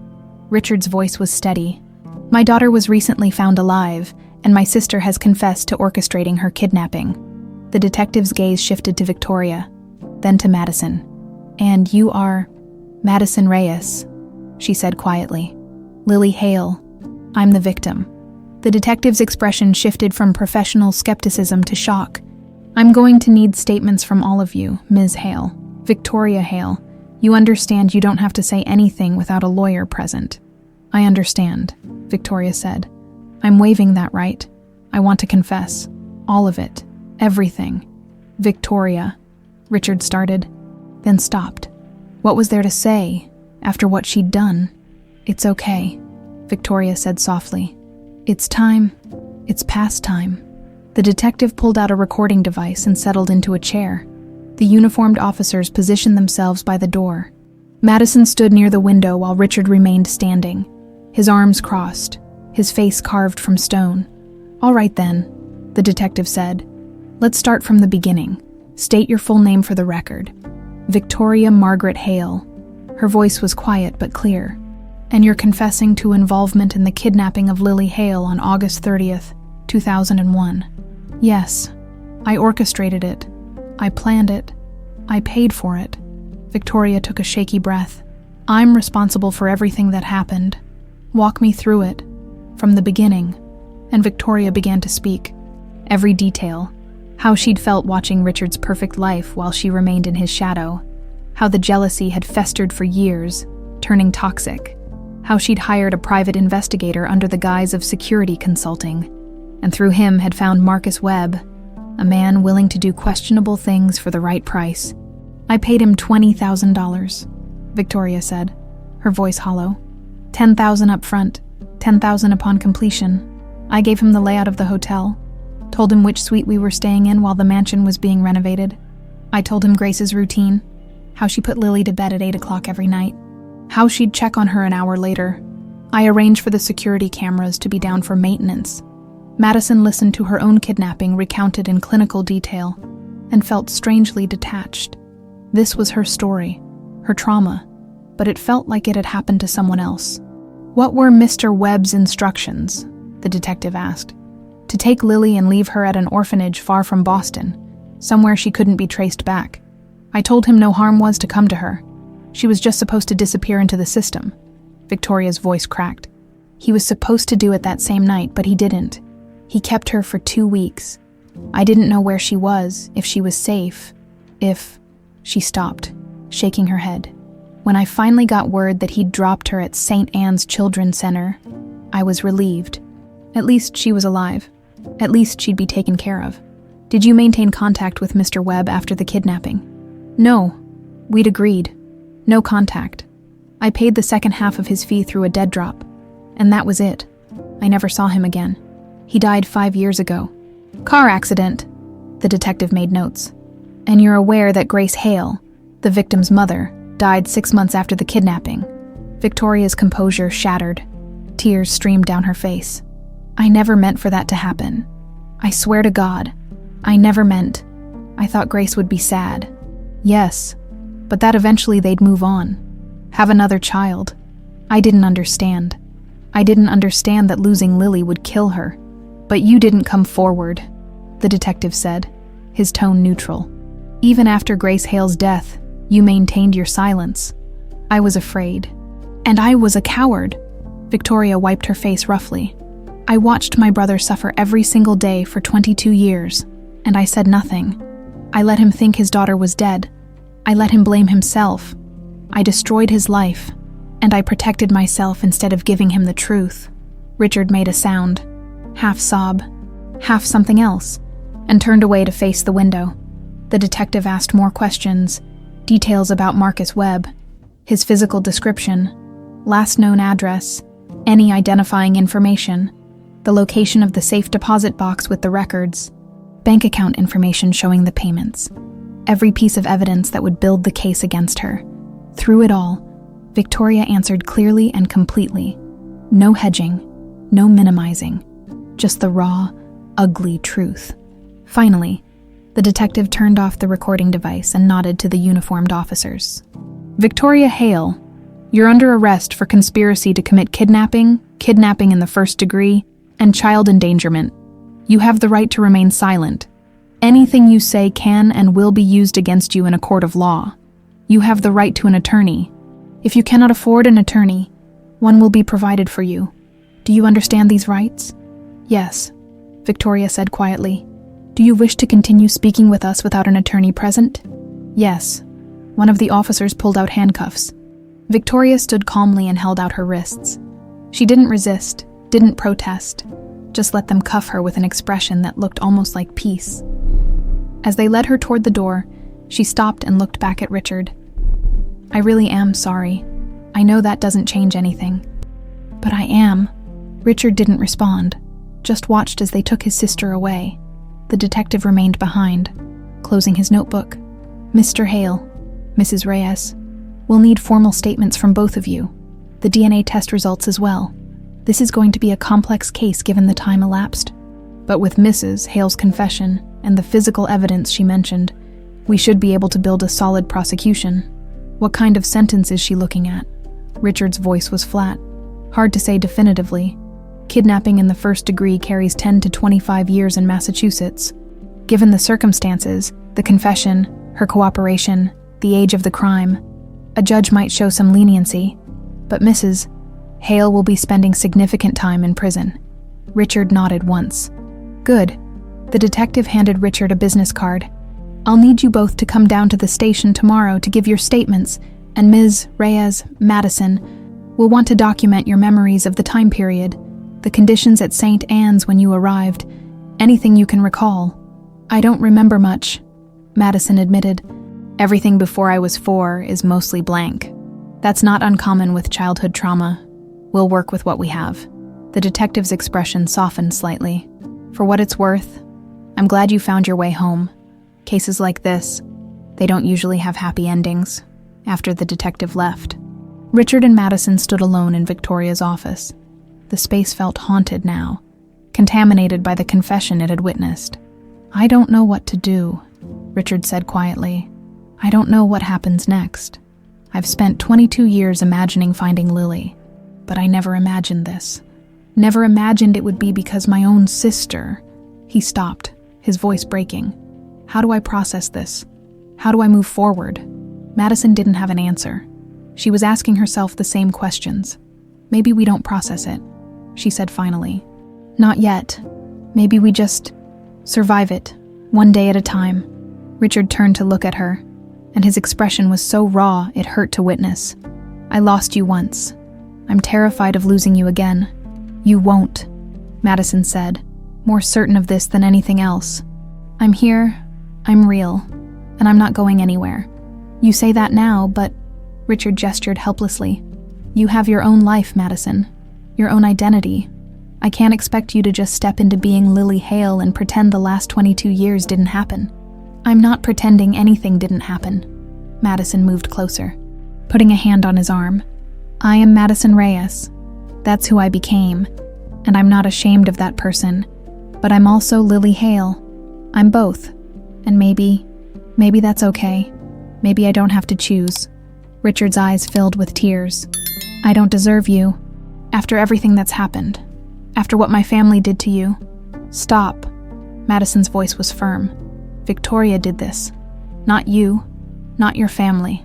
One person made a terrible choice, and everyone else suffered for it. But we're here now. We found each other. That has to mean something. Richard pulled her into another embrace, holding on like she was the only solid thing in a world that had just tilted off its axis. Madison held him back just as tightly. This man who was her father, but also a stranger. This connection that was both blood deep and brand new. What do we do now? Richard asked when they finally pulled apart. Madison thought about it, about the DNA test results on her phone, about Victoria in handcuffs, about the boxes of memories in the basement, about the life she'd built as Madison Reyes, and the life she'd lost as Lily Hale. Now, she managed a small smile. Now we figure it out together, one step at a time. Richard nodded, wiping his eyes. Together? I like the sound of that. They left Victoria's office and took the elevator back to the 5th floor. Richard's office felt safer somehow, less tainted. He sat heavily in his chair while Madison took the seat across from him, the same chair she'd sat in on her first day, when she'd seen that photograph and her entire world had begun to shift. I need to make arrangements, Richard said, pulling out his phone. Legal documentation to restore your identity, medical records, your birth certificate will need to be reissued. There's so much administrative work. Richard. Madison waited until he looked at her. That can wait, right now. I think we both just need to breathe. He set down the phone. You're right. You're absolutely right. He leaned back in his chair, studying her face like he was memorizing it. Tell me about Madison Reyes. I know you're Lily, but I want to know who you became. What you like, what you don't like, your favorite food, your favorite movie, everything. So Madison told him. About growing up in St. Anne's. About Megan and their friendship that had sustained her through the hardest years. About working her way through community college. About her love of old movies and terrible coffee. About how she'd always felt like something was missing, but could never name what. And Richard listened. Really listened. And gradually the terrible tension in his shoulders began to ease. They talked until the sun began to set, painting the office in shades of gold and pink. Talked until the hotel around them quieted as the evening shift took over. Talked until some of the shock began to wear off, leaving behind the beginnings of something that might, eventually, feel like family. When Madison finally left the hotel that night, Richard walked her to the front entrance. Will you come back tomorrow? He asked. Not to work, just to see me. Yes, Madison said without hesitation. I'll come back. Richard smiled. A real smile. The first genuine one Madison had seen from him. Good. That's really good. Madison walked out into the cool Boston night, pulled out her phone, and called Megan. How did it go? Megan asked immediately. It's done, Madison said. Victoria's been arrested. Richard knows everything. She paused, searching for the right word. It's over, and it's just beginning. Are you okay? Madison thought about it. Was she okay? She'd just helped put her aunt in jail. She'd just reclaimed an identity she didn't remember. She'd just gained a father and lost the last 22 years all at once. I don't know, she said honestly, but I think I will be. And for the first time since she'd seen that photograph in Richard's office, Madison believed it might actually be true. Madison didn't sleep that night. She lay in her small apartment, the one she'd carefully furnished over years of saving, the one that represented every ounce of independence she'd fought for, and stared at the ceiling, trying to process everything. Victoria was in jail. Richard knew the truth. The DNA test confirmed everything. Madison Reyes was Lily Hale. But instead of feeling relieved, Madison felt like she was drowning. Around 3 a.m, she gave up on sleep and went back to St. Anne's Children's Center. She hadn't been back since searching for records weeks ago. The building looked the same. Gray concrete, narrow windows, rusted playground equipment. But now Madison saw it differently. This wasn't just where she'd grown up. This was where someone had dumped her like garbage, where a 3-year-old had been abandoned. Madison sat on the old swing set, chains creaking. The same swing set where she'd spent countless hours as a kid, pretending she could fly away somewhere better. She'd built her entire identity here.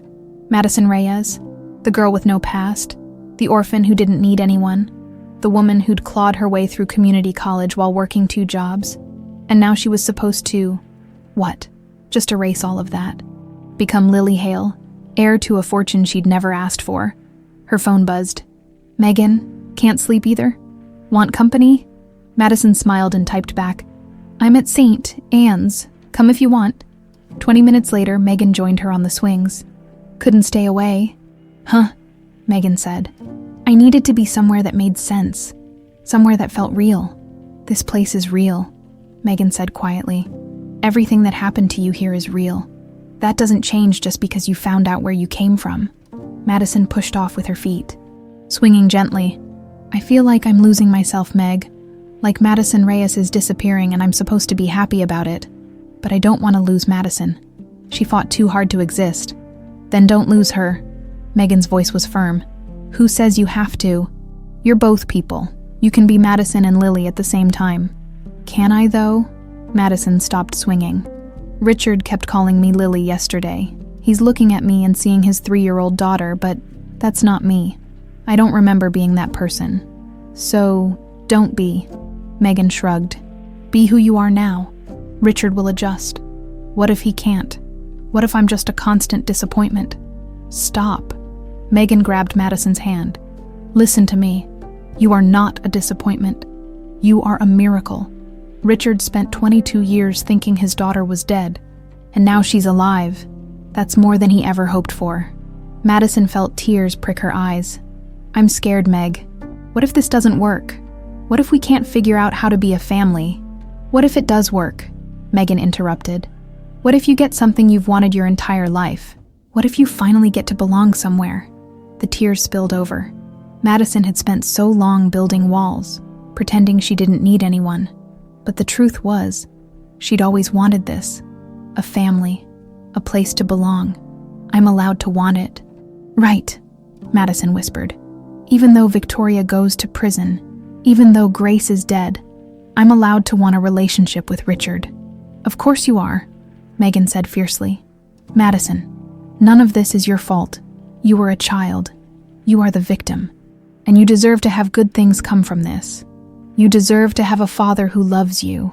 They sat there as the sky began to lighten in the east. The first birds started singing. The world was waking up.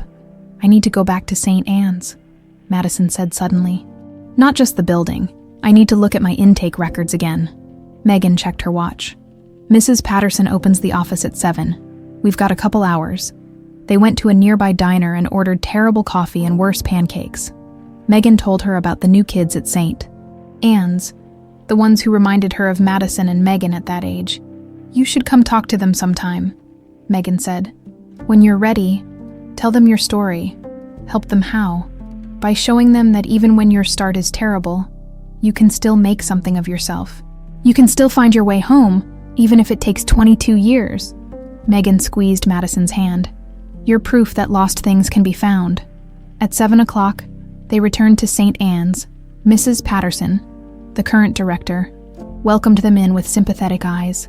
I pulled everything we have on your intake, Mrs. Patterson said, leading them to her office. Which isn't much. The file was pathetically thin. A single sheet documenting Madison's arrival on September 14th, 2001. Approximate age, 4 years. Physical description. Brown hair, brown eyes. Found wandering near Fenway Park by an unidentified male. No other identifying information. Madison stared at the paper. This was it. This was all the system had cared to document about a lost child. There's a note in the margin. Megan said, pointing. Madison looked closer. In faded blue ink, child appears traumatized, nonverbal, clutching torn piece of fabric, possibly from a stuffed animal. I don't remember that, Madison said. A stuffed animal. You wouldn't, Mrs. Patterson said gently. Traumatic amnesia is common, but it's interesting, isn't it?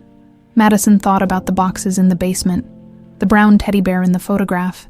Had she been clutching a piece of it when she was brought here? Can I keep this? Madison asked. It's yours, Mrs. Patterson said. Your story. Madison carefully folded the paper and put it in her pocket. It wasn't much, but it was the only thing that documented the moment Madison Reyes had been born, the moment Lily Hale had disappeared. There's something else, Mrs. Patterson said hesitantly. Sarah Chen. She's Mrs. Chen now, the one working intake when you arrived. She told me once that she never forgot you, that something about your case always bothered her. The man who brought you in was so nervous. The fact that you had no identification at all. She filed multiple reports with DCF and the police, but with no leads. Nothing came of it. She told me she prayed for you, hoped you'd found a good home. Madison felt something crack open in her chest. All these years, she'd thought no one cared, but someone had noticed. Someone had tried. Someone had prayed for her. I'd like to meet her, Madison said, if she'd be willing. I'm sure she would. I'll give you her contact information. They left St. Anne's as the sun rose, painting the gray building in shades of gold. Madison clutched the intake sheet in her pocket, and Mrs. Chen's phone number on a post-it note. You ready for this? Megan asked as they stood by their cars. Ready to go back to the hotel and figure out what comes next. Madison thought about Richard, probably awake and anxious, wondering if she'd really come back. Thought about the boxes in the basement. Thought about legal documents and DNA tests, and the complicated road ahead. No, she admitted. I'm not ready, but I'm going to do it anyway. Megan pulled her into a fierce hug. That's my girl. Call me if you need me. Anytime. I know. Thank you for everything. Madison got in her car and drove toward the Royal Palace Hotel, toward Richard, toward a future that was terrifying and uncertain and full of possibility. She wasn't ready, but maybe nobody ever really was. 6 months later, the late afternoon sun painted the Hale estate in shades of amber and gold. Madison. She still thought of herself as Madison, though legally she was now Lily Madison Hale, stood in the garden, surveying the work they'd done over the past months. The rose garden that had been abandoned for 22 years was blooming again. Richard appeared on the back terrace, 2 glasses of iced tea in his hands. He'd aged in reverse over the past 6 months, the weight of grief gradually lifting from his shoulders. He smiled more now, laughed occasionally, started sleeping through the night. Taking a break, he called out. Just admiring our work, Madison said, accepting the glass he offered. Grace would be proud, don't you think? Richard's expression softened. They could talk about Grace now without it being quite so painful. Madison had started calling her Grace instead of my mother. It felt more honest, less like she was claiming a relationship she couldn't remember. She would be, Richard agreed. She always said this garden was the heart of the house, that as long as the roses bloomed, the family would thrive. They stood together in companionable silence, watching the roses sway in the gentle breeze.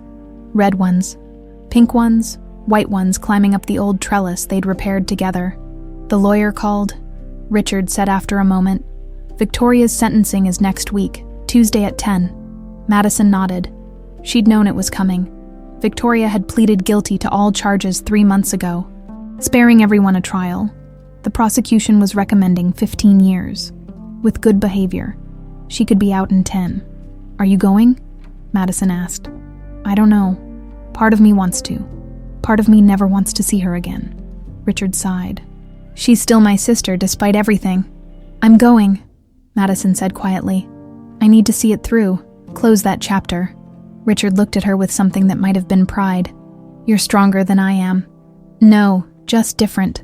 Madison took a sip of tea. You loved her your whole life. I barely knew her. That makes it easier. They walked back toward the house. Madison's house now, too.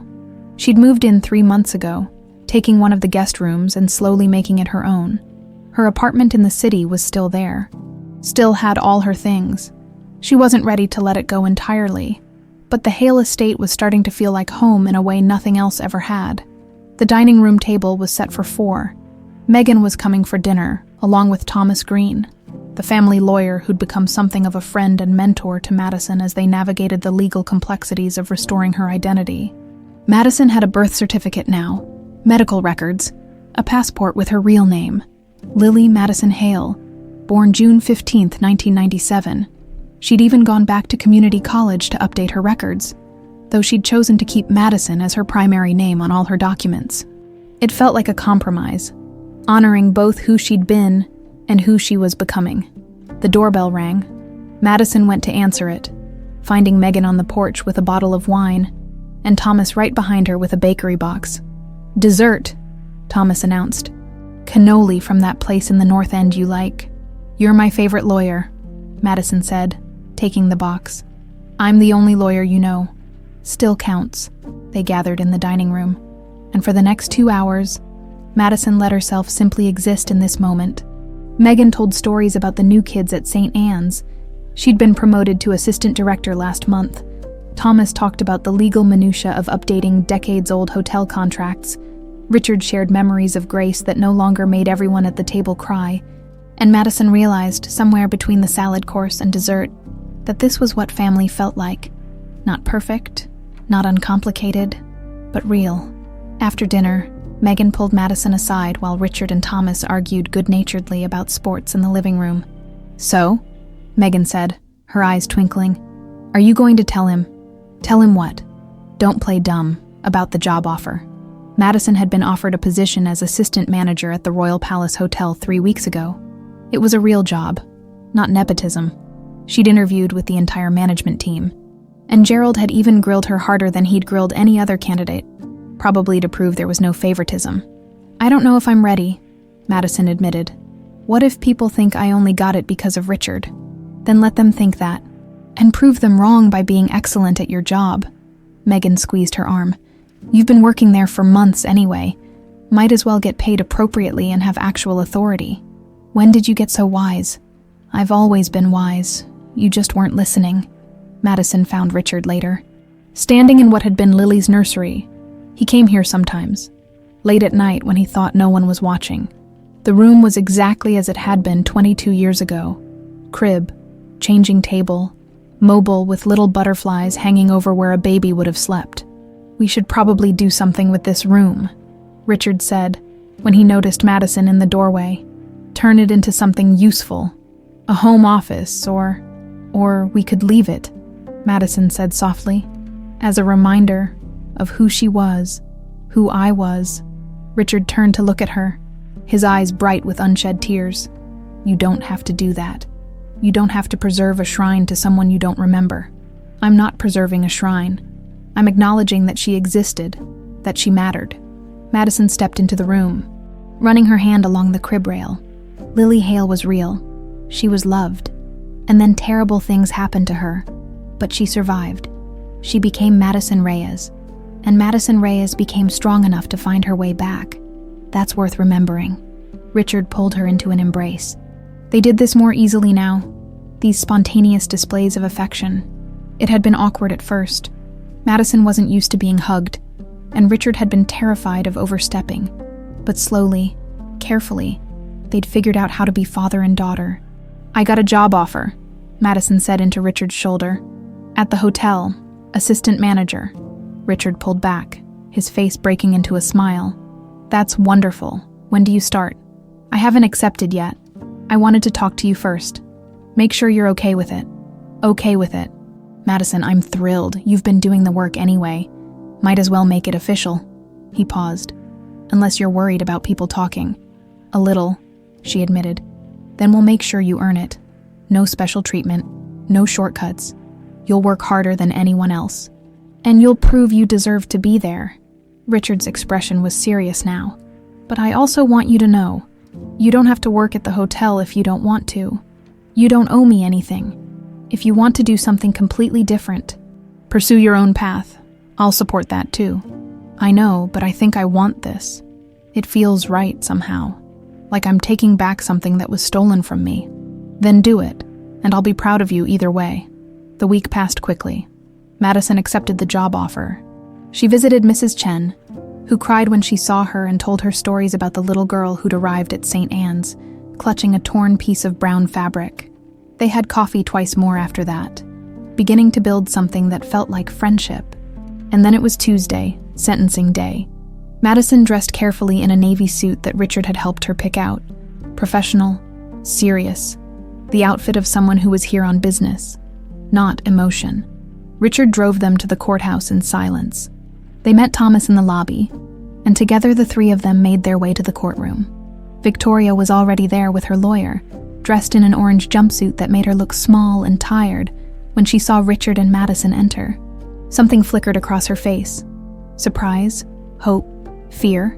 The proceedings were formal and brief. The prosecutor outlined Victoria's crimes. Her lawyer made a statement about her remorse and cooperation. The judge asked Victoria if she had anything to say. Victoria stood, her hands clasped in front of her. She looked at Richard first, then at Madison. "I know nothing I say can undo what I've done," she began, her voice steady despite the tears streaming down her face. "I destroyed my family because I was jealous and selfish and too cowardly to deal with my own inadequacy. I took a 3-year-old child from her parents and set in motion a chain of events that killed my sister-in-law and devastated my brother. And for what? Money, status, some twisted idea that I deserved more than I had." She paused, wiping her eyes. "I can't ask for forgiveness. I don't deserve it. But I want Richard and Madison to know that I will spend every day for the rest of my life trying to become someone who deserves to be forgiven, even if that forgiveness never comes. Even if I die in prison knowing I destroyed everything good in my family. I will try to be better than the person I was." The judge listened impassively, then delivered the sentence. 15 years in prison, with the possibility of parole after 10 years with good behavior. Victoria nodded, accepting it without protest as they led her away. Victoria looked back one more time. Her eyes met Madison's, and Madison saw genuine remorse there, not the performative kind meant to reduce a sentence. Real, soul-deep regret. Madison didn't wave, didn't smile, but she nodded once. Acknowledgement. Not forgiveness. That might never come. But acknowledgement that Victoria was trying. That even people who did terrible things could still be human. Outside the courthouse, Richard stood on the steps, breathing hard like he'd just run a marathon. "It's over," he said quietly. "It's finally over."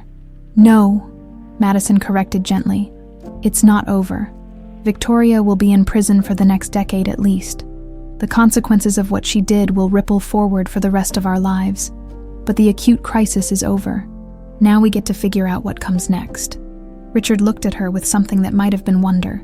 "When did you get so wise?" Madison smiled, thinking of Megan saying almost the same thing. "I've always been wise. You just weren't listening." They drove back to the estate, and Madison felt something shift inside her.